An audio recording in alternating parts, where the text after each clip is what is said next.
Hi, இன்னைக்கு பார்க்க போகிற ரெசிபி என்னென்னா மஷ்ரூம் ஆம்லேட்டு. ஃபஸ்ட்டு அதுக்கு தேவையான பொருட்கள் பார்த்துடலாம். ஒரு கப் வந்து மஷ்ரூம் எடுத்திருக்கேன். இந்த மாதிரி சைஸில் கட் பண்ணி வச்சுருக்கேன் ஒரு கப்பு. 2 முட்டை வந்து உடச்சி ஊற்றி வச்சுருக்கேன். எண்ணெய், கொஞ்சம் மஞ்சத்தூள், ஒரு டீஸ்பூன் வந்து மிளகுத்தூள், கொஞ்சம் உப்பு, மல்லி இலை வந்து பொடியாக கட் பண்ணி வச்சுருக்கேன். 2 பச்சை மிளகாய் பொடியாக கட் பண்ணி வச்சுருக்கேன். இப்போ வந்து இதை மிக்ஸ் பண்ணணும். இது வந்து எடுத்து வச்சுக்கலாம். இப்போ இந்த முட்டையில் மிளகாயும் மல்லி இலையும் போட்டு நல்லா மிக்ஸ் பண்ணிடலாம். அடுத்து வந்து உப்பு கொஞ்சம் சேர்த்துக்கலாம். கொஞ்சமாக உப்பு சேர்த்துக்கோங்க. இதில் கொஞ்சமாக பெப்பர் பொடி, மஞ்சத்தூள்,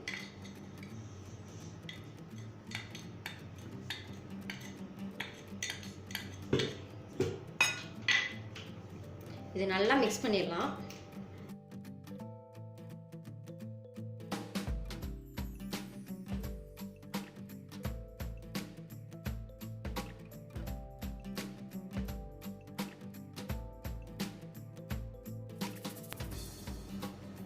இது நல்லா மிக்ஸ் பண்ணியாச்சுங்க. இப்போ வந்து இது மஷ்ரூமை வந்து நல்லா வதக்கணும். இப்போ இது 2 நிமிஷம் வதக்கிக்கலாம். ஒரு பேனில் வந்து எண்ணெய் 1 ஸ்பூன் சேர்த்துக்குங்க. எண்ணெய் சூடானதையும் மஷ்ரூம் சேர்த்துடலாம். இது வதங்கினதே கொஞ்சமாக ஆயிரும். இது ஒரு 3 நிமிஷம் நல்லா வதக்கலாம்.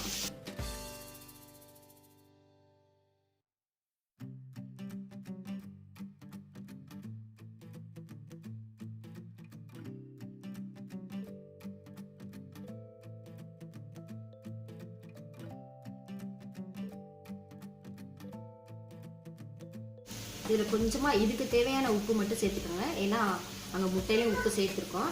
அடுத்து வந்து பெப்பர் சேர்த்துடலாம். இதுக்கு தேவையான மட்டும் சேர்த்துக்கோங்க. நல்லா மிக்ஸ் பண்ணிடலாம். 1 கப்பு போட்டோம். நல்லா சுண்டிச்சு பாருங்க.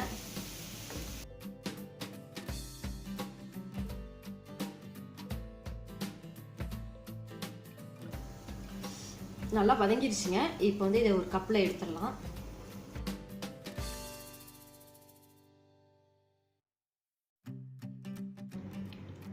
ஒரு கப்பு இருந்துச்சு, நல்லா சுருண்டு 1/4 கப்பு தான் வந்திருக்கு பார்த்தீங்களா. இப்போ இதே பேனில் வந்து முட்டையை சேர்த்துடலாம்.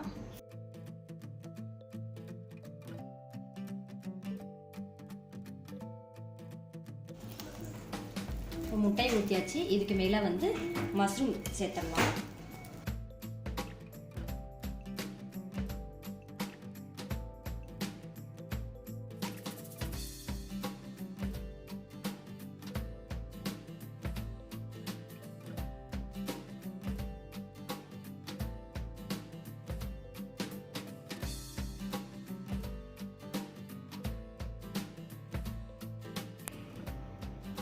இது வந்து 1 சைடு நல்லா வெந்துருச்சுங்க. அடுத்த சைடு திருப்பி போடுவோம்.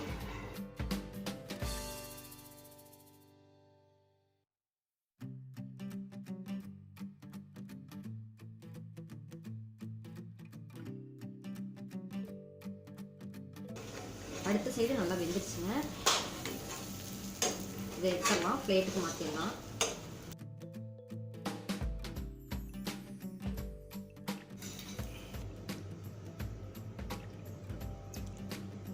மஷ்ரூம் ஆம்லேட் வந்து ரெடி ஆயிடுச்சுங்க. இங்கே பாருங்கள், மஷ்ரூம்லாம் உதிராமல் இவ்வளோ அழகாக இருக்குது. இது வந்து நான் சாதத்தோடு நீங்கள் சாப்பிட்டீங்கன்னா ரொம்ப நல்லாயிருக்கும். நீங்களும் உங்கள் வீட்டில் வந்து ட்ரை பண்ணி பாருங்கள். இது குழந்தைங்களுக்குலாம் ரொம்ப பிடிக்கும். தேங்க்யூ.